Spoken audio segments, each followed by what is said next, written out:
Students, I hope તમે ઘરે બધા જ મજામાં હશો. પ્રીવિયસ લેક્ચરની અંદર સ્ટાન્ડર્ડ 6માં એટલે કે જે તમારો આ એજ્યુકેશન ન્યૂ એકેડેમિક યર છે, છઠ્ઠા ધોરણમાં તમે શું ભણવાના છો તેની આપણે વિગતે ચર્ચા કરી હતી. આપણે કઈ કઈ બુક બનાવશું તેની પણ આપણે ચર્ચા કરી હતી. તો આજથી આપણે આપણા ગ્રામર ટોપિકની શરૂઆત કરીએ છીએ. તે પહેલાં આપણે લેક્ચરમાં એક પ્રોનન્સિએશન સિરીઝ ચલાવશું. તમને બધાને ખ્યાલ જ છે કે આ પ્રોનન્સિએશન એટલે શું? પ્રોનન્સિએશન એટલે ઉચ્ચાર. કોઈ પણ વર્ડ હોય કે સ્પેલ હોય એનો કેવી રીતે સાચો ઉચ્ચાર કરવો એ હું તમને શીખવીશ. તો આજના બે સ્પેલિંગ છે. પહેલો છે ડુંગળી. તો ડુંગળીને તમે ઇંગ્લિશમાં શું કહો છો? બધા જનરલી આપણે ઓનિયન કહેતા હોય, પણ ખરેખર ઓનિયન બોલાય નહીં. શું બોલાય?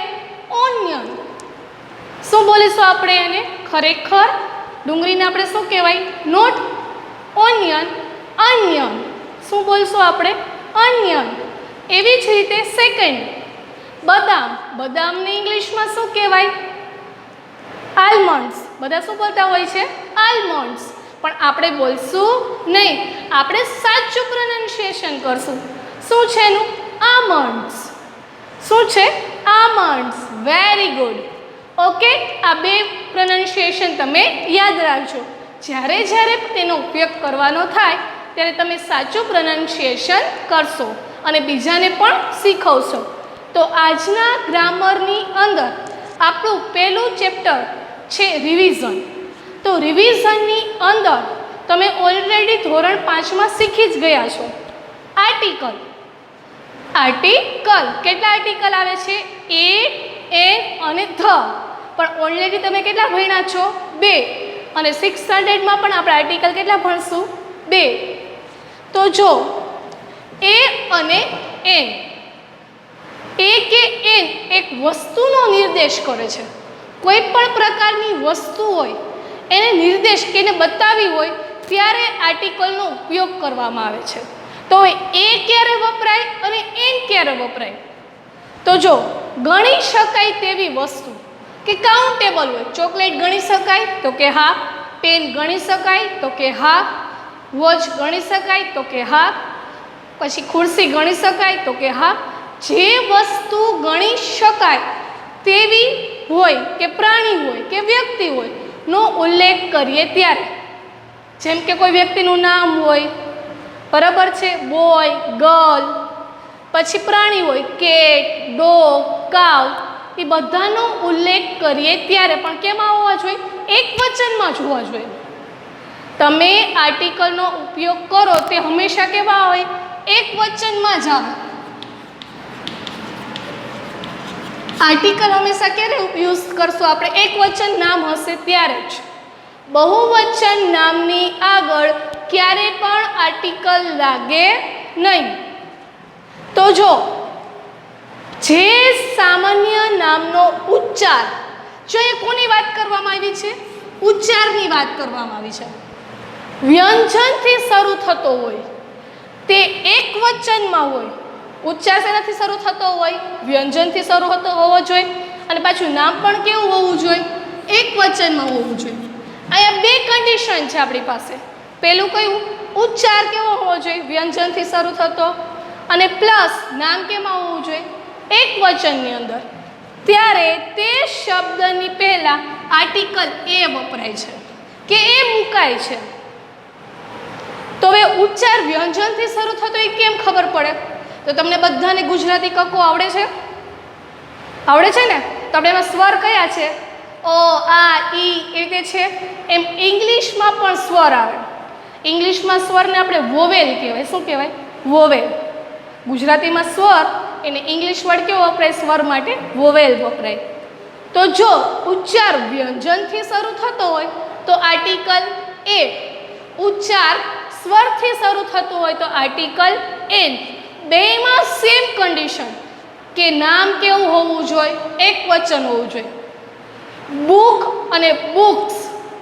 તો બુકની આગળ આર્ટિકલ લાગે, જ્યારે બુક્સની પહેલાં આર્ટિકલ લાગે નહીં. એવી જ રીતે ચોક. તો ચોકની પહેલાં આર્ટિકલ લાગશે, પણ ચોક્સ એટલે કે ઝાઝા બધા ચોક્સ થઈ ગયા એની આગળ આર્ટિકલ લાગશે નહીં. તો હવે ઉચ્ચાર કેનાથી શરૂ થતો હોવો જોઈએ? વ્યંજનથી. તો એક્ઝામ્પલ આપ્યા છે અ બુક. બુક બોલો છે તો બ આવે છે પહેલાં, તો એની પહેલાં શું આવશે? આર્ટિકલ એ. કાવ તો ક આવશે તો આર્ટિકલ શું આવશે? એ. પછી બોય તો શું આવશે? એ. એવી જ રીતે ગર્લ એટલે કે છોકરી તો આર્ટિકલ એ. એવી જ રીતે ચોક. ચોક, ચોકનો સ્પેલિંગ શું થાય? CHALK. તો હવે બોલી છે સી થી ચાલુ થાય છે, બોલી છે પણ કોણ? ચ થી. તો એ કેમાં આવે? વ્યંજનમાં આવે ને, તો એની પહેલાં શું મૂકશું આપણે? આર્ટિકલ એ. એવી જ રીતે ફેન, FAN, ફેન એટલે પંખો, તો પંખાની આગળ શું આવશે? આર્ટિકલ એ. હવે જોઈએ આર્ટિકલ એન. જે સામાન્ય નામ એટલે કોઈ પણ નામ હોય તેનો ઉચ્ચાર કોનાથી શરૂ થતો હોવો જોઈએ? સ્વરથી. ઇંગ્લિશમાં કેટલા સ્વર છે? તો કે 5. A, E, I, O, U થી શરૂ થતો હોય. જો આ ઉચ્ચાર શરૂ થતો હોવો જોઈએ, બરાબર? શરૂ થતો હોય તે એક વચનમાં હોય. કેમાં હોય?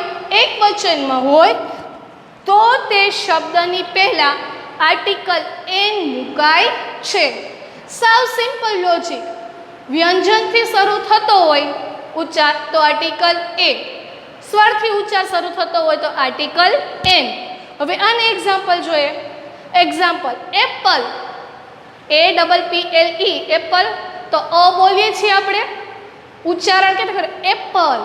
તો આર્ટિકલ શું આવશે? એન. એલિફન્ટ, એલિફન્ટનો સ્પેલિંગ ક્યાંથી ચાલુ થાય છે? ઈ થી. જો સ્પેલિંગ માત્ર ને માત્ર ન જોતા, એનો ઉચ્ચાર પણ સાથે સાથે જોતું જવાનું છે, બરાબર? An elephant, an ink pot, an orange, orange એટલે નારંગી, એન અમ્બ્રેલા. Clear students? ખાલી એટલું યાદ રાખવાનું છે કે વ્યંજનથી શરૂ થાય તો આર્ટિકલ એ, સ્વરથી ઉચ્ચાર શરૂ થાય તો આર્ટિકલ એન. પણ બેયમાં નામ કેવું હોવું જોઈએ? એક વચન. બહુવચન નામની આગળ આર્ટિકલ વપરાશે નહીં. નેક્સ્ટ ટોપિક હવે જોઈએ આપણે. ઓકે સ્ટુડન્ટ, આર્ટિકલ જોયા પછી આપણે રિવિઝનનો બીજો ટોપિક ધીસ અને ધેટ વિશે ચર્ચા કરીએ. તમને બધા ચોથા ધોરણથી ખબર છે કે ધીસ કોને કહેવાય અને ધેટ કોને કહેવાય. ધીસ, THIS, ધીસ એટલે આ. THAT, ધેટ એટલે પેલું. ક્યારે ધીસ વપરાય, ક્યારે ધેટ વપરાય તે આપણે જોઈએ. ફર્સ્ટ ઓફ ઓલ તો પહેલાં બેના સ્પેલિંગ કે ધીસ, THIS, ધીસ એટલે આ. નજીકની વસ્તુ કે વ્યક્તિ માટે વપરાય છે. આપણી નજીકમાં કંઈ પડ્યું હોય ને તેને દર્શાવવા માટે આપણે કોનો ઉપયોગ કરી? ધીસનો. જેમ કે મારા હાથમાં ચોક છે તો એને બતાવવા માટે હું કોનો ઉપયોગ કરું? ધીસનો. કે ધીસ ઇઝ અ ચોક. પણ મારાથી જો દૂર વસ્તુ પડી હોય તો, જેમ કે મારું બેગ છે મારાથી દૂર છે, તો એના માટે હું શું કહું? That is my bag. આપણે આંગળી ચીની કહીએ ધેટ ઇઝ માય બેગ, પેલું મારું બેગ છે. તો જો ધેટનો સ્પેલિંગ શું થશે? THAT, ધેટ એટલે પેલું, દૂરની વ્યક્તિ કે વસ્તુ માટે. તો સૌ સિમ્પલ લોજિક છે. નજીક માટે ધીસ, દૂર માટે ધેટ. હવે એની વાક્ય રચના પણ સેમ છે. કાં તો ધીસ લેવાનું કાં તો ધેટ લેવાનું. નજીક હોય તો ધીસ, દૂરનું હોય તો ધેટ. ત્યાર પછી આપણે મૂકીએ છીએ ઇઝ. આની આપણે પાછળ ચર્ચા કરી કે ઇઝ ટુ બીના રૂપ કેવા છે, ક્યાં ક્યાં આવે છે, કોની સાથે ઇઝ વપરાય તે જોશું. તો ધીસ અને ધેટ સાથે કયું આવશે ટુ બીનું રૂપ? ઇઝ. અને પછી તમારે શું મૂકવાનું આવે છે? તો કે ના. જેવી રીતે એક એક્ઝામ્પલ જોઈએ. This is an Apple. જો આર્ટિકલ આવ્યું અહીંયા એન, શું કામ? એ ઉચ્ચાર કોનાથી શરૂ થાય છે? સ્વરથી. એટલા માટે આર્ટિકલ કયો મૂક્યો આપણે? એન. હવે ધીસ, તો કે ધીસ ઇઝ એન એપલ. આ સફરજન છે. બરાબર, તમારે ધારી લેવાનું છે કે મારા હાથમાં એક સફરજન છે. હું એમ કહું છું કે ધીસ ઇઝ એન એપલ. તો હવે ધેટથી કેવું હોય તો દૂર એક સફરજન પડ્યું છે, એને મારે કેવું હોય તો શું વપરાનું? That is an apple. પેલું સફરજન છે. ક્લિયર? આગળ જોઈએ. હવે આ વાક્યને પ્રશ્નાર્થ વાક્યમાં ફેરવવું હોય તો પ્રશ્નાર્થ વાક્ય કેવી રીતે બનશે? તો કે આ ઇઝ દેખાય છે તમને, તો ઇઝનો ફર્સ્ટ લેટર શું થઈ જશે? કેપિટલ થશે. કેવો થશે? કેપિટલ. જો ક્યારે પણ તમારે ઇન્ટ્રોગેટિવ સેન્ટેન્સ એટલે શું થશે? પ્રશ્નાર્થ વાક્ય બનાવવું હોય ત્યારે તેનો ફર્સ્ટ લેટર હંમેશા કેવો આવશે? કેપિટલ આવશે. જ્યારે વિધાન વાક્યમાં એ મિડલમાં હોય તો એટલે એ સ્મોલ લેટરમાં હોય. એક એક્ઝામ્પલ દ્વારા આપણે સમજીએ. જો ધીસ ઇઝ એન એપલ, આ વિધાન વાક્ય છે, તો એ ઇઝ ક્યાં છે? મિડલમાં, એટલે કે વચ્ચે છે. હવે આ જ વાક્યનું મારે ઇન્ટ્રોગેટિવ કરવું છે, એટલે કે પ્રશ્નાર્થ કરવું છે, તો આપણે શું કરવું પડશે કે આ ઇઝ છે ક્યાં આવી જશે? આગળ. હું એમ કહું, આપણે ગુજરાતીમાં જોઈએ, આ સફરજન છે, એનું મારે ઇંગ્લિશ કરવું હોય તો શું થાય? શું આ સફરજન છે? તો આપણે શું ક્યાં લઈ જાય છે? આગળ. સેમ એવી જ રીતે ઇંગ્લિશમાં શું છે એટલે એ ઇઝ છે, તો ઇઝ ક્યાં આવી જશે? આગળ. તો આઈ કેવો થશે? Capital. Is this an apple? Question mark, એટલે કે પ્રશ્નાર્થ ચિહ્ન. હવે મારે એને હકારમાં જવાબ આપવો હોય તો આપણે કોઈ પણ સેન્ટેન્સ હોય એને બે રીતે જવાબ આપી શકીએ, હકારની રીતે અને નકારની રીતે. જેમ કે એમ કહું કે આ સફરજન છે, એનું પ્રશ્નાર્થ શું થશે? શું આ સફરજન છે? તો હવે જવાબ આપવો પડશે ને. હા, તે સફરજન છે. બરાબર, તે વાપરું. જો સફરજન માટે મેં શું વાપરું? તે. ખાસ યાદ રાખજો, વસ્તુ હોય તેના માટે આપણે શું વાપરી?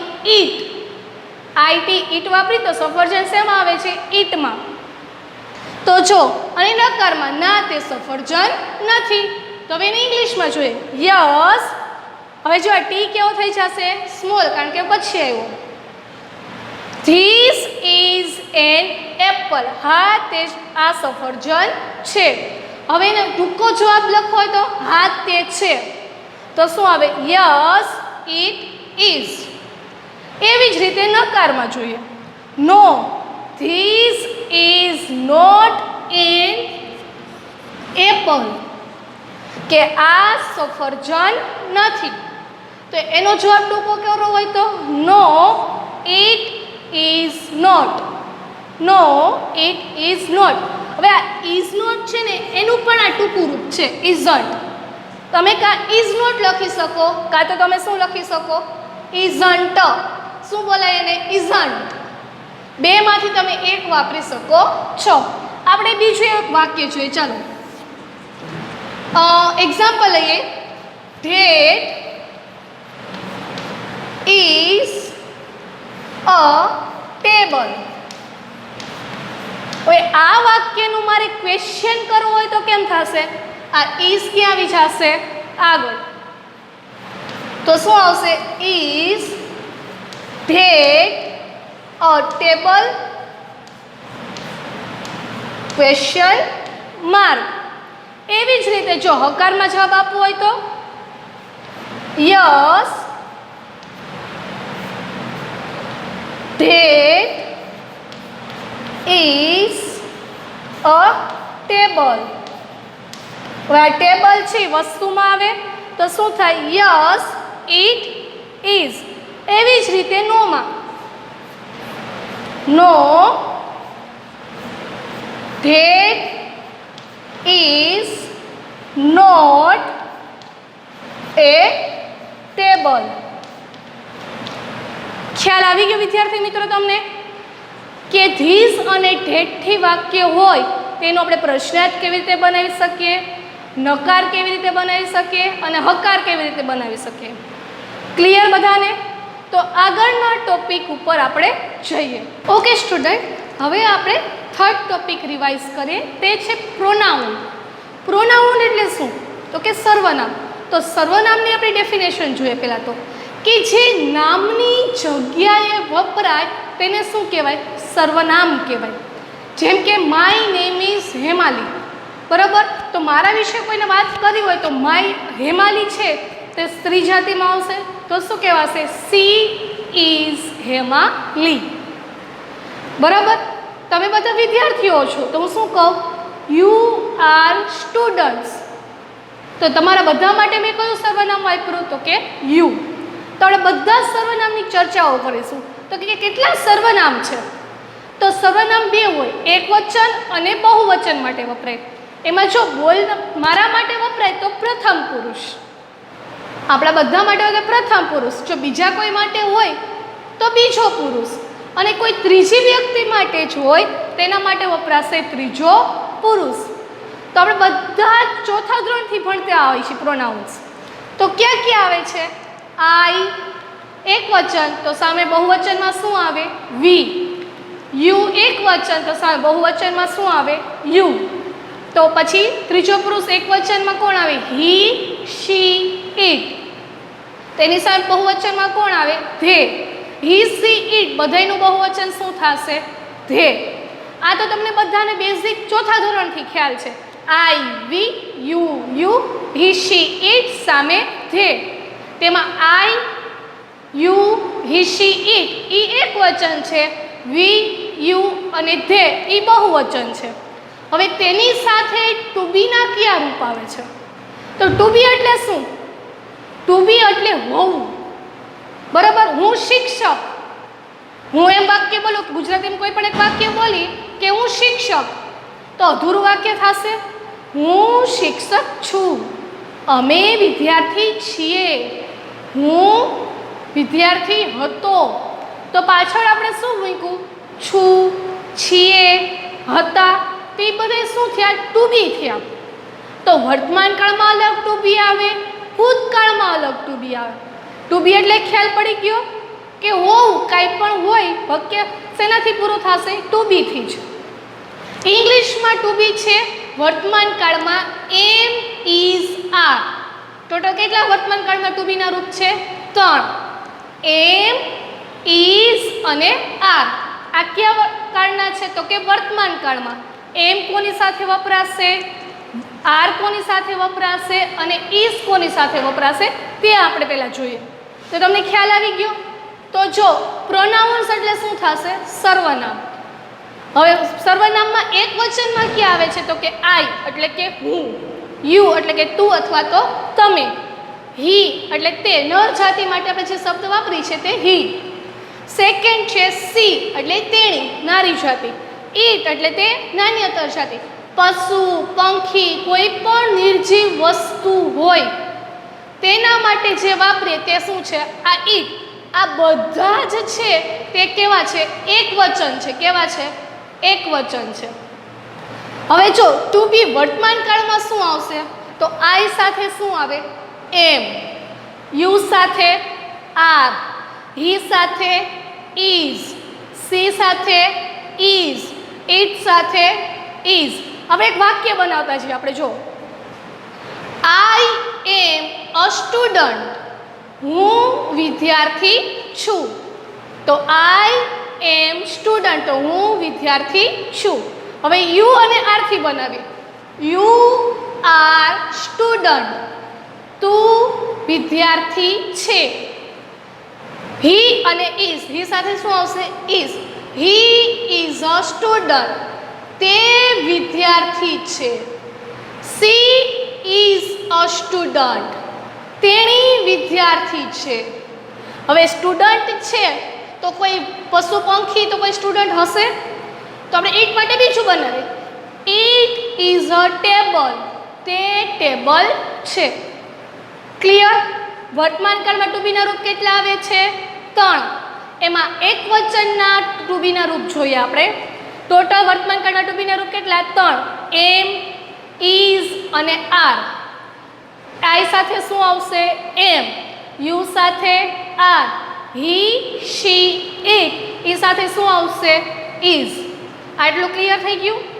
હવે તેમાં જ આપણે બહુવચન જોઈએ. જો આઈની સાથે બહુવચનનું શું આવે? વી. આ બંને જ કેવા છે? પ્રથમ પુરુષ છે.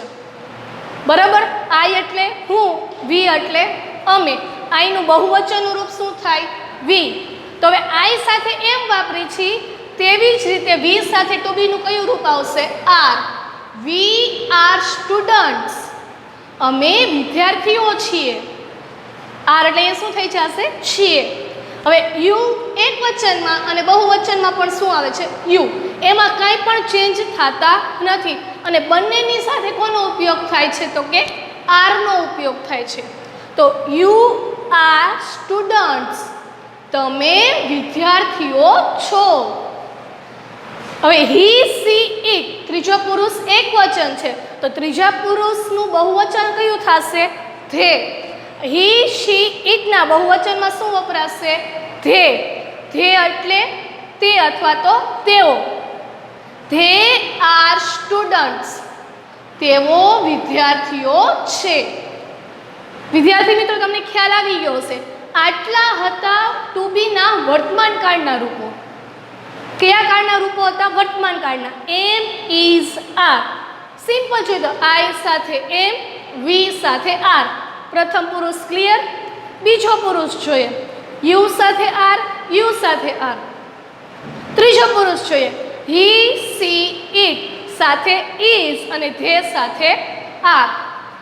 એવી જ રીતે ભૂતકાળમાં પણ ટુ બીના રૂપ છે. હું એમ કહું, હું વિદ્યાર્થી હતી, હું નાની છોકરી હતી, અમે ખેડૂતો હતા. તે બધા કેવા છે? પાછળ શું આવ્યું? હતી, હતા. તે બધા શું થશે? ભૂતકાળના ટુ બીના રૂપ થશે. તો એના માટે ઇંગ્લિશમાં કયા વર્ડ છે? વોઝ અને વર. તમે બધે જો વેર બોલો છો, પણ ખરેખર બોલાય શું? વર. શું બોલશો? વર. હજી રિપીટ કરી, WERE. શું બોલશો આપણે? Were. Was, were. Only on ભૂતકાળની અંદર ટુ બીના માત્ર બે જ રૂપો છે. કેટલા રૂપો છે? બે જ. વોઝ અને વર. સેમ એવી જ રીતે આપણે આઈ સાથે એમ આવતો તો તેમાં શું આવશે? આઈ સાથે વોઝ. આઈ વોઝ સ્ટુડન્ટ, કે હું વિદ્યાર્થી હતી કે હતો. યુ વર સ્ટુડન્ટ્સ, તમે વિદ્યાર્થીઓ હતા. હી વોઝ સ્ટુડન્ટ, તે વિદ્યાર્થી હતો. શી વોઝ સ્ટુડન્ટ, તેણી વિદ્યાર્થીની હતી. ઇટ, તો ઇટ સાથે પણ શું આવશે? Was. It was a big tree, તે મોટું ઝાડ હતું. જો ઇટ સાથે મેં કોનો ઉપયોગ કર્યો? Was. It was a big tree, તે મોટું ઝાડ હતું. ખ્યાલ આવી ગયો તમને? એવી જ રીતે બહુવચનમાં જોઈએ. આઈનું બહુવચન વી, તો ભૂતકાળમાં આઈ સાથે વોઝ આવે, તો આમાં શું આવે? વર. વી વર સ્ટુડન્ટ. એવી જ રીતે યુનું તો બેમાં સેમ રહેશે. આપણે આમાં કેમ આર આર સેમ હતું, આમાં પણ શું રહેશે? Same. Were, were. You were students, તમે વિદ્યાર્થીઓ હતા. હવે હી શી ઇટ નું બહુવચન શું થશે? ધે. હી સી ઇટમાં એક વચનમાં શું આવતું હતું? વોઝ. જ્યારે અહીંયા શું આવશે? વર. ધે વર સ્ટુડન્ટ્સ, તેઓ વિદ્યાર્થીઓ હતા. ખ્યાલ આવ્યો વિદ્યાર્થી મિત્રો તમને? ટુ બીના વર્તમાન કાળના રૂપ કયા? એમ, ઇઝ, આર. અને ભૂતકાળના રૂપ કયા? વોઝ અને વર. હવે કોઈ પણ એક વાક્ય લઈએ, એનું હું તમને સમજાવું કે આપણે એના પ્રશ્નાર્થ કેવી રીતે કરીએ. તમને મેં ધીસ અને ઠેઠમાં સમજાવ્યું કે ધીસ ઇઝ અ બુક હોય તો ઇઝ ક્યાં આવી જશે? આગળ, અને ધીસ ક્યાં આવી જશે? પાછળ. સેમ એવી જ રીતે આમાં પણ જો તમારે પ્રશ્નાર્થ વાક્ય બનાવવું હોય તો ટુ બીનું રૂપ છે, કોઈ પણ ટુ બી હોય, એમાં એમ હોય, ઇઝ હોય, આર હોય, કે ભૂતકાળનું વોઝ, વર હોય, પ્રશ્નાર્થ વાક્યમાં ઈ ક્યાં આવી જશે? આગળ. અને જે પ્રોનાઉન એટલે કે તમે સર્વનામ વાપરા છે, સર્વનામ કયા? આઈ, વી, યુ, હી, શી, ઇટ અને ધે, એ બધા સર્વનામ છે. એ ક્યાં આવી જશે? ટુ બીના રૂપની પાછળ. કયા પ્રકારના વાક્યમાં? તો કે પ્રશ્નાર્થ પ્રકારના વાક્યમાં. ચાલો એનું એક એક્ઝામ્પલ જોઈએ. જો એક્ઝામ્પલ છે સી ઇઝ અ ડોક્ટર. આ કેવું વાક્ય થયું? વિધાન વાક્ય થયું. તેણી ડોક્ટર છે. તેણી ડોક્ટર છે. હવે મારે આનું પ્રશ્નાર્થ કરવું હોય તો આ ઇઝ છે ને એ ક્યાં આવી જશે? આગળ આવી જશે. અને આઈ કેવો બની જશે? કેપિટલ. તો ઇઝ. અને આ સી છે એનો એસ કેવો થઈ જશે? સ્મોલ. તો is C doctor? Question mark એટલે પ્રશ્નાર્થ છે. શું થશે એનો પ્રશ્નાર્થ? She is a doctor. તો શું થશે? Is C doctor? Question mark. હવે આપણે પ્રશ્ન પૂછ્યો તો જવાબ પણ દેવો પડશે. કેમાં દેશો? હકાર અથવા તો નકારમાં. તો જો હકારમાં દેવું હોય તો યસ, સી ઇઝ ડોક્ટર. હા, તેણી ડોક્ટર છે. જો હવે એનું ટૂંકું રૂપ કરવું હોય તો યસ, સી ઇઝ એટલું જ. હા, તે છે. હા, તેણી છે. હવે નકારમાં કરવું હોય તો no, she is not a doctor. તેણી ડોક્ટર નથી. તેનો ટૂંકો આન્સર કરવો હોય તો આપણે short answer no, she isn't. જો આ ઇઝન્ટ છે ને એ ઇઝ નોટનું ટૂંકું રૂપ છે. કાં તો તમે ઇઝન્ટ મૂકો, કાં તો તમે ઇઝ નોટ મૂકો. ખ્યાલ આવી ગયો? હવે આ જ વાક્ય મારે ભૂતકાળમાં કરવું હોય તો હવે ઇઝની જગ્યાએ કયું ભૂતકાળનું ટુ બી આવશે? તો જો સી સાથે ભૂતકાળમાં કયું આવે છે? તો કે વોઝ. અડવી જો example, she was a doctor. શું થયું? She was a doctor. તો વોઝ ક્યાં આવી જશે? આગળ. અને ડબલ્યુ કેવો થઈ જશે? Capital. Was she doctor? Question mark. તો જવાબ આપવો હોય તો yes, she was a doctor. અને ટૂંકો આન્સર કરવો હોય તો યસ, સી વોઝ. નકાર કરવું હોય તો no, she was not a doctor. No, she wasn't. Was નોટનું ટૂંકું રૂપ શું થશે? વોઝન્ટ. આવા તમને બીજા વાક્યની તમે પ્રેક્ટિસ કરજો. જેમ કે આપણે એક વાક્ય બનાવીએ, યુ વર સ્ટુડન્ટ્સ. તમે વિદ્યાર્થીઓ હતા. બરાબર? એનું પ્રશ્નાર્થ બનાવો, એનો હકારમાં જવાબ આપો અને નકારમાં જવાબ આપો. તો સ્ટુડન્ટ્સ અત્યારે રિવિઝનમાં આપણે અહીંયા સુધી રાખીએ છીએ. નેક્સ્ટ લેક્ચરની અંદર આપણે હેવ અને હેઝ અને નંબર્સ જોશું. એ રિવિઝન જ કરવાનું થશે, કારણ કે 5મા ધોરણની અગાઉ તમે શીખી ગયા છો. આ વિડીયોની અંદર તમને કાંઈ પણ ન સમજાણું હોય, એટલે કે કંઈ પણ ક્વેરી હોય તો તમે મને કોમેન્ટમાં જણાવી દેજો. ત્યાં સુધી stay home, stay safe, good bye.